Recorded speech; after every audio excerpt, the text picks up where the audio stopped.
वाहिगुरू जी का खालसा वाहिगुरू जी की फतेह।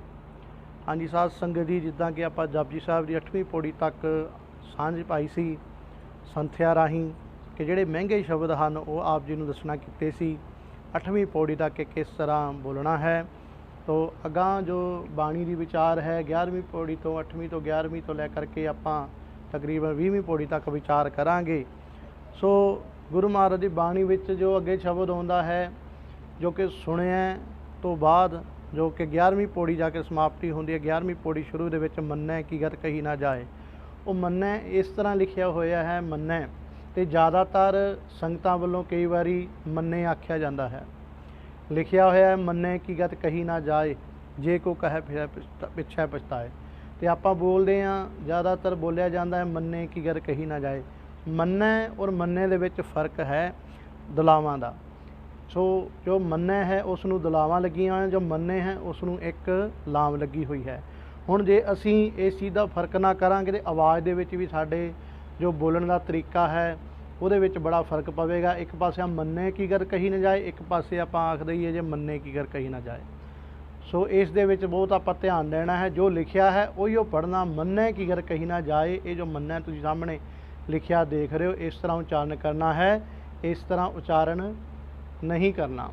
फिर अगे आ जाता है 15वीं पौड़ी दे विच पंच प्रवान पंच प्रधान।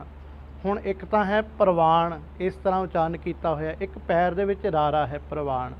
हुण इन्हां नूं बोलण दा ढंग है, जिहड़े तां पंजाबी विच पढ़े हुए हैं, गुरमुखी पढ़े हुए हैं, पंजाबी मीडियम जिन्हां ने वधिया तरह तरीके नाल पढ़िया है उन्हां नूं इस गल दा पता है। तो जां जिहड़े अंग्रेजी स्कूलों दे विच अजकल पंजाबी बहुत घट पढ़ाई जाती है, तो पढ़े लिखे जो संसारी जीव हैं उन्होंने पंजाबी दे विच कई बारी सहन भी करने नहीं आते, क्योंकि अजकल जो पढ़ाई है ज़्यादातर इंग्लिश मीडियम विच कराई जाती है। जो गुरमुखी है पंजाबी जे पढ़नी आवेगी तां ही गुरमुखी का आपां पाठ कर सकते हैं। हुण एक पासे लिखा है प्रवान, दूजे पासे पैर विच रारा है प्रवान। हुण इस नूं आपां बोलना पंच प्रवान, जिहड़ी 15वीं पौड़ी आउंदी है प्रवान पूरी तरह बोलना है, ना कि पैर विच रारा पा करके प्रवान एकदम सीधा बोल लेना है। इस चीज़ का भी ध्यान रखना है। फिर अगे आ जाता पंच प्रधान। प्रधान के थले पैर दे विच औंकड़ पाया होया है, एक सीधा है पैर दे विच रारा पा करके प्रधान। सो इसनूं किस तरह उच्चारण करना है, जिवें बाणी विच लिखा है पंच प्रधान, नन्ने दे थले जिहड़ा औंकड़ पाया होया है इसनूं थोड़ा जिहा उच्चारण करना है पंच प्रधान, थोड़ा जिहा विच औंकड़ बोलना है। फिर असीं अगां पढ़ना है। फिर बाणी विच आउंदा है गुरु साहिब जी कृपा कर पंचे सोह है दारा जान। एक लिखा है सोह है, ये दो हाहे हैं तो हाहे नूं सिहारी है, पंचे सोह है दारा जान। सो इस तरह है गुरु महाराज जी ने जो उच्चारण किया बाणी दे विच हाहे ने नाल हाहे नूं सिहारी पाई हुई है सोह है, तो एक है सोह है। आपां इहदा उच्चारण जो बाणी विच लिखिया होया है सोह है ही करना है, ना कि आपां इस नूं बोलना है पंजे सोह है, इस तरह नहीं उच्चारण करना। फिर अगे आ जाता है गुरु साहिब जी महाराज बाणी दे विच पंचे सोह दार राजान, इस तरह राजान उच्चारण किया होया है। ये थले नन्ने नूं औंकड़ है, ना कि सीधी तरह राजान लिखिया होया है। ये औंकड़ नूं आपां किवें उच्चारण करना है पंचे सोह दार राजान। जदों आपां इस नूं बोलना है औंकड़ नूं ते साडी जिहड़ी जुबान है तालवे दे नाल टच होवेगी। जिस तरह आपां पढ़िया पंच प्रधान उदों भी अपनी जुबान टच होवेगी, तो जदों आपां राजान पढ़ना है औंकड़ बोलना है तां भी साडी जुबान तालवे दे नाल टच होवेगी। तो यह सीधे तौर पर लिखा होया है राजान। जदों आपां उच्चारण करना है नन्ने नूं औंकड़ तो साडी जुबान आपस दे विच तालवे नाल टच होनी चाहिए है। फिर गुरु महाराज जी अगे लिखते हैं पंचे सोह दार राजान पंचा गा गुरु एक ध्यान। ये ध्यान लिखिया होया है नन्ने नूं औंकड़ पा करके, एक सीधे तौर पर ध्यान उच्चारण किया होया है गुरु महाराज जी ने। हुण जिहड़ा ध्यान है इसनूं भी असीं औंकड़ ला करके बोलना है, क्योंकि गुरु महाराज जी ने उत्थे औंकड़ लाना कीता है। गुरु साहिब जी लिखते हैं ध्यान, नन्ने नूं औंकड़ पा करके बोलना है ध्यान। जिहड़ा ध्यान है उसनूं इस तरह ही औंकड़ ला करके बोलना है, ना करके सीधा बोल जाना है पंचे पावै दरगे बान पंचे सोहै दारा जान, इस तरह नहीं बोलना। तो फिर आ जाता है गुरु महाराज जी ने बाणी में जापजी साहिब दे विच लिखिया है जे को कह करै विचार, जे को कह करै विचार, इस तरह उच्चारण किया होया है। ये भी जदों असी रारे दे पैर विच औंकड़ बोलना है तो साडी जिहड़ी आवाज़ है ਔਂਕੜ ਵਾਲੀ ਜਿਹੜੀ ਹੈ ਅੱਧਾ ਔਂਕੜ ਬੋਲਣਾ ਹੈ। ਵਿਚਾਰ ਇਸ ਤਰ੍ਹਾਂ ਉਚਾਰਨ ਕਰਨਾ ਹੈ। ਜਿਸ ਤਰ੍ਹਾਂ ਆ ਉਚਾਰਨ ਕੀਤਾ ਹੈ ਅੱਗੇ ਸੁਮਾਰ, ਇਹਨੂੰ ਸਿੱਧਾ ਸਮਾਰ ਨਹੀਂ ਪੜ੍ਹ ਜਾਣਾ, ਇਸ ਤਰ੍ਹਾਂ ਸਿੱਧਾ ਸੁਮਾਰ ਨਹੀਂ ਪੜ੍ਹ ਜਾਣਾ, ਔਂਕੜ ਲਾ ਕਰਕੇ ਉਚਾਰਨ ਕਰਨਾ ਹੈ ਸੁਮਾਰ। ਫਿਰ ਅੱਗੇ ਆ ਜਾਂਦਾ ਹੈ ਗੁਰੂ ਮਹਾਰਾਜ ਜੀ ਦੀ ਬਾਣੀ ਵਿੱਚ ਲਿਖਿਆ ਧੌਲ ਧਰਮ ਦਇਆ ਕਾ ਪੂਤ। ਇਹ ਪੌੜੀ ਵਿੱਚ ਆ ਜਾਂਦਾ ਹੈ। ਅਗਾਂਹ ਜਾ ਕਰਕੇ ਗੁਰੂ ਮਹਾਰਾਜ ਜੀ ਦੀ ਜੋ 16ਵੀਂ ਪੌੜੀ ਹੈ ਉਸ ਵਿੱਚ ਆ ਜਾਂਦਾ ਧੌਲ ਧਰਮ ਦਇਆ ਕਾ ਪੂਤ। ਹੁਣ ਧੌਲ ਹੈ ਜਿਹੜਾ, ਇਹਨੂੰ ਕਨੋੜਾ ਲੱਗਿਆ ਹੋਇਆ ਹੈ ਧੱਦੇ ਨੂੰ। ਹੋੜੇ ਔਰ ਕਨੋੜੇ ਦੇ ਵਿੱਚ ਬਹੁਤ ਫਰਕ ਹੈ।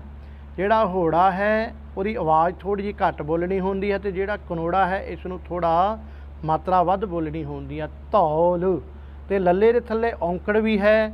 ਇਸ ਔਂਕੜ ਨੂੰ ਬੋਲਣ ਵਾਸਤੇ ਵੀ ਆਪਣੀ ਜਿਹੜੀ ਜ਼ੁਬਾਨ ਹੈ ਤਾਲੂਏ ਦੇ ਨਾਲ ਟੱਚ ਹੋਵੇਗੀ। ਧੌਲ, ਧੌਲ ਧਰਮ ਦਇਆ ਕਾ ਪੂਤ। ਇਹਨੂੰ ਸਿੱਧਾ ਧਰਮ ਨਹੀਂ ਪੜ੍ਹ ਜਾਣਾ।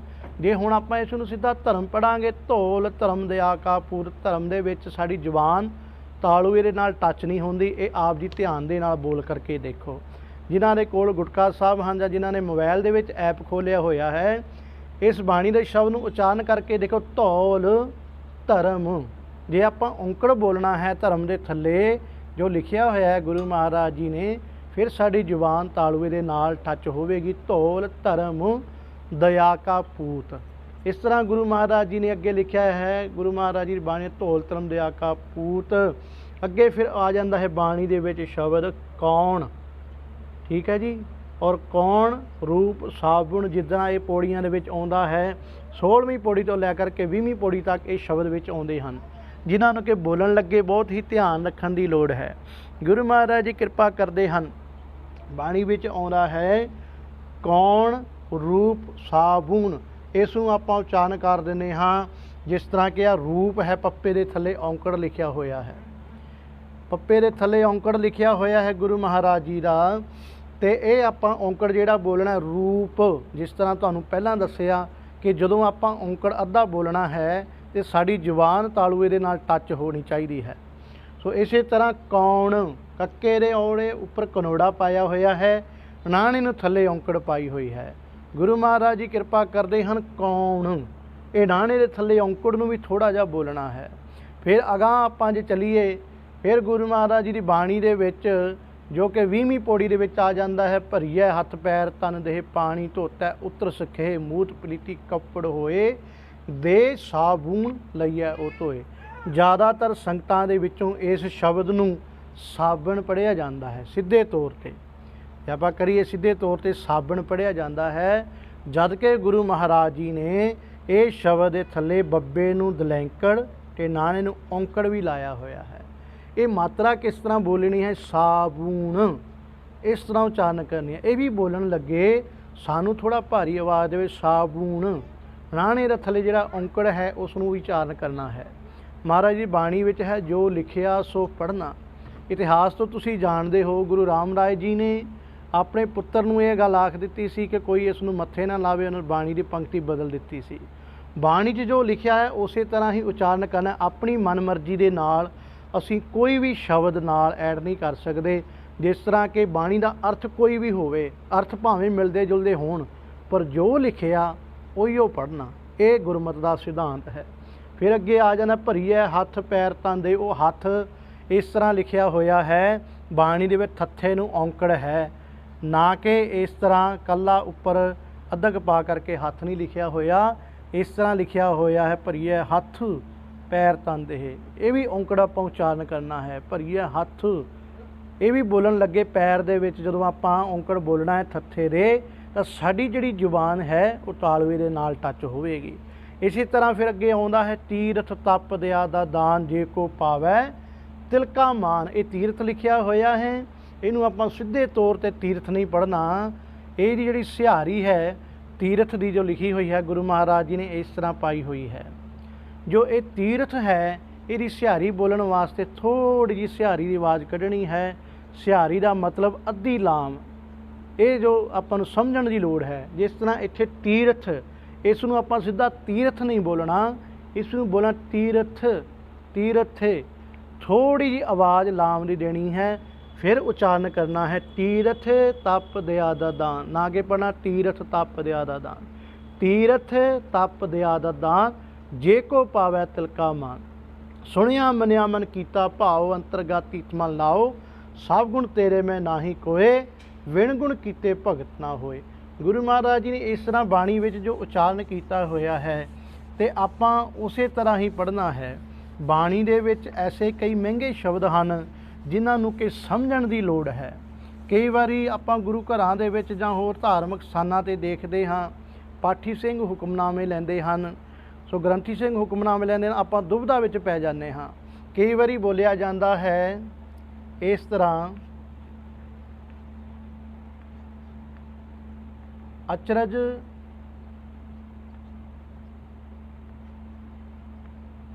ते कई वारी जज्जे दे थल्ले औंकड़ आया होंदा है। हुण इस दे विच फर्क है। हुण जिहड़ा सेधना तना लिखिया होया अचरज, इस नूं इसे तरह ही पढ़ना है। अचरज ते जिहड़ा औंकड़ है ये जज्जे दे थल्ले औंकड़ लगा करके बोलना है अचरज। जज्जे दे थल्ले थोड़ा जिहा औंकड़ लगा करके बोलना है। सो इस तरह की जो बाणी है, बाणी दे विच इस तरह के कई बारी शब्द आ जाते हैं, कई बारी सानू समझण लगे औखियाई होंदी है। अज आप जी दे नाल 20वीं पौड़ी तक आपां सांझ पाई है। फिर अगां इसी तरह ही जपजी साहिब दीआं बाकी पौड़ियां बारे भी आपां विचार करांगे, तो संथਿਆ देवांगे, क्योंकि जो बाणी है बहुत ही जो महंगी बाणी है। इस नूं जपजी साहिब नूं आपां हर कोई पढ़दे हां। घरां दे विच आम कहा जाता है मैं जपजी साहिब दे 5 पाठ करदा, मैं 10 करदा, पर उन्हां पाठ पढ़ियां दा की फायदा जे आपां गलत उचारण कीता। सो लोड़ है बाणी नूं चंगी तरह सिख करके पढ़न दी, फिर पूरी तरह लाहे प्राप्त करांगे। गुरु किरपा करे, रहमत करे, इसी तरह सेवा जारी रखे। वाहिगुरू जी का खालसा, वाहिगुरू जी की फतेह।